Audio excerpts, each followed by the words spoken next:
Dr. George Oppong Weah, by virtue of the powers vested in me as Grand Master of the Order of Distinction of the Republic of Liberia, do hereby confer upon you the color of state in the most honorable order of the knighthood of the pioneers, where it is the signal of dignity to the glory of the Almighty.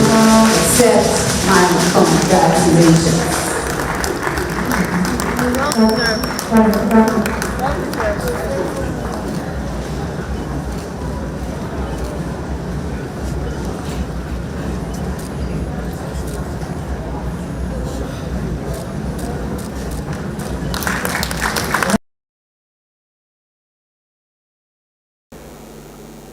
I'm delighted to be in this historic city of Monrovia today.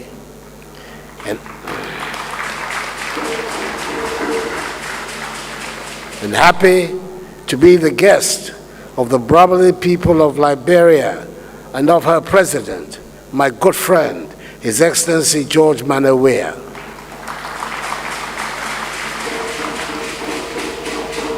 At the nation's 176th Independence Day celebration.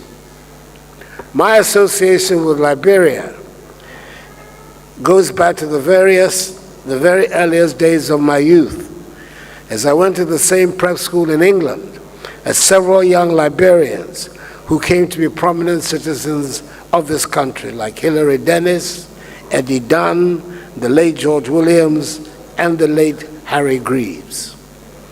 Monrovia in those days was a very vibrant city, and I'm very pleased to be back here again in a city which I have to say is regaining its pride of place as one of the most vibrant cities in West Africa.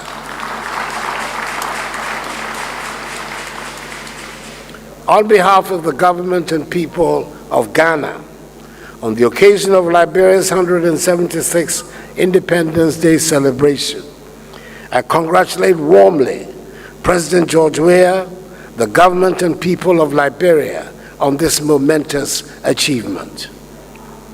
Indeed, if there's any country in West Africa that has shown resilience and the will to persevere in the face of numerous challenges and obstacles, there is no better example than Liberia.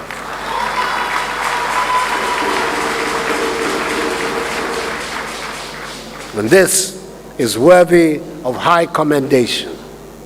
Furthermore, Liberia has the great distinction of being the only nation on the continent that has never suffered foreign colonization.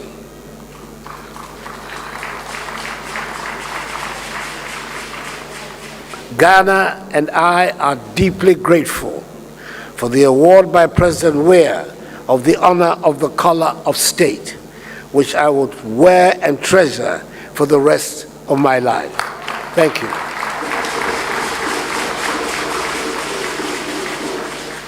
Before spending 8 years in the political wilderness as leader of Ghana's opposition, I had the privilege and honor of serving in the government of the outstanding Ghanaian statesman, the second president of Ghana's Fourth Republic, His Excellency John Agyekum Kufuor.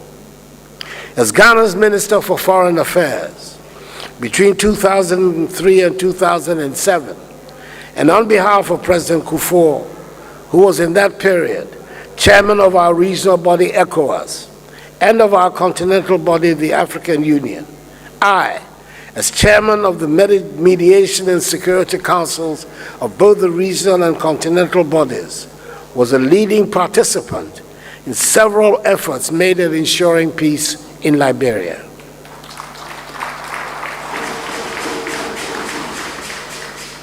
Intense negotiations ensured finally the coming into effect of the Accra Comprehensive Peace Agreement, which, as its name signifies, was negotiated and signed in Accra. Indeed, Accra became briefly then a microcosm of Monrovia, as virtually the entire Liberian political class resided there. This agreement established a post-war 2-year transitional government, which by consensus had the late Charles Judy Bryant as interim chairman. The foundation for lasting peace in Liberia was laid by the ultimately peaceful departure of former President Charles Taylor from office and the country, and by the conclusion of the Accra Comprehensive Peace Agreement, the successful implementation of which brought about the election of the first female leader in the history of the continent, Her Excellency President Ellen Johnson Sirleaf, and subsequently made possible a peaceful transition of power to President George Weah.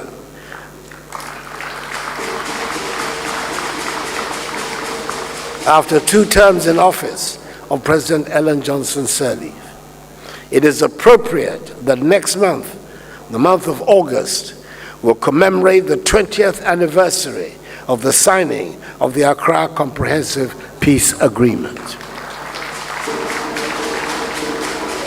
It was imperative at the time, and still is, that Ghana involves herself in seeking the peaceful resolution of regional conflicts, resolutions that invariably sought to promote democratic outcomes.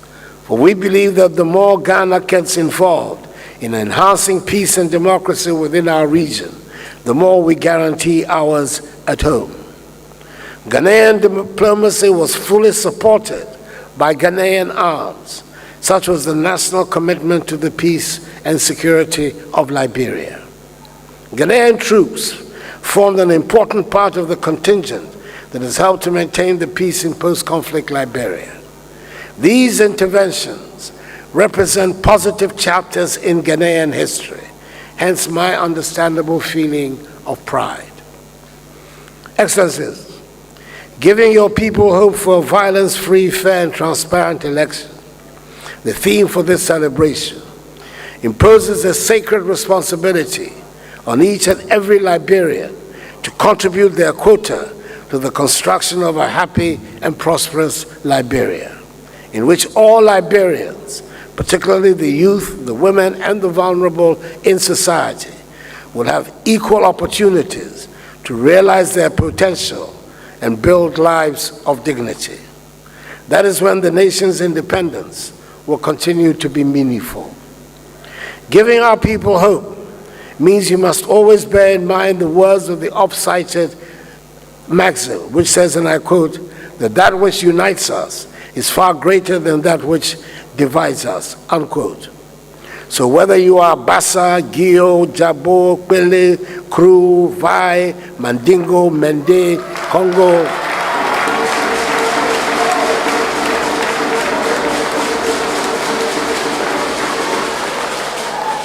or from any other ethnic group, I appeal to you to look beyond from where you come. You must deepen the cohesion amongst you and promote a spirit of reconciliation for the sake of your beloved country, its progress and prosperity. You are Liberians first and foremost, and I urge you to wear that accolade with pride. If there has to be a fight amongst you, that fight must be to work together to provide the Liberian people with a good quality of life. We must start, as you're doing, with investing in our children and young people as the surest way to guarantee a prosperous future. We must transform the structure of our economies, but essentially raw material producing and exporting economies into value-adding economies. And we must promote business-friendly environments that reward creativity and enterprise and those who play by the rules. All of us in the West African region of ECOWAS, of which Liberia is a proud member, are today preoccupied with the need to free the region of the terrorist insurgency that has engulfed Mali, Burkina Faso, parts of Niger and Nigeria, and is threatening the peace and stability of the coastal nations such as Côte d'Ivoire, Togo, Benin, and my own nation of Ghana. It is incumbent that in our generation we all stand together to defeat this menace and guarantee the peace and stability which are essential to the rapid economic development of our area, the surest way to banish poverty in our time. In the same vein, we must reiterate our commitment to democratic governance in the ECOWAS space and reject all unconstitutional changes of government.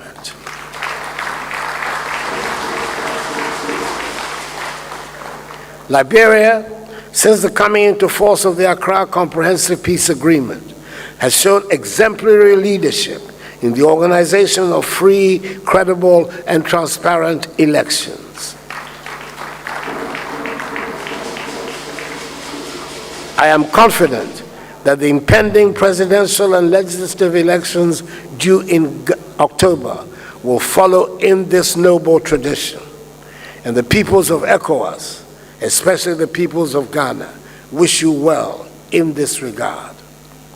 On this day, there's nothing you can do better to pay homage to Hilary Teague, Samuel Benedict, Elijah Johnson, Amos Herring, John Day, Anthony William Gardner, Richard Murray, Joseph Prout, and the many others who signed the Declaration of Independence, than to dedicate the 176th Independence Anniversary to working hard for the peace, progress, and prosperity of Liberia and the consolidation of her democracy.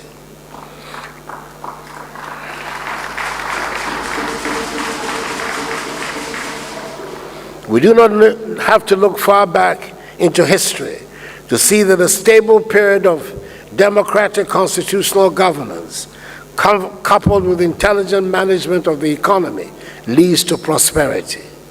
I believe in Liberia's immense potential for greatness.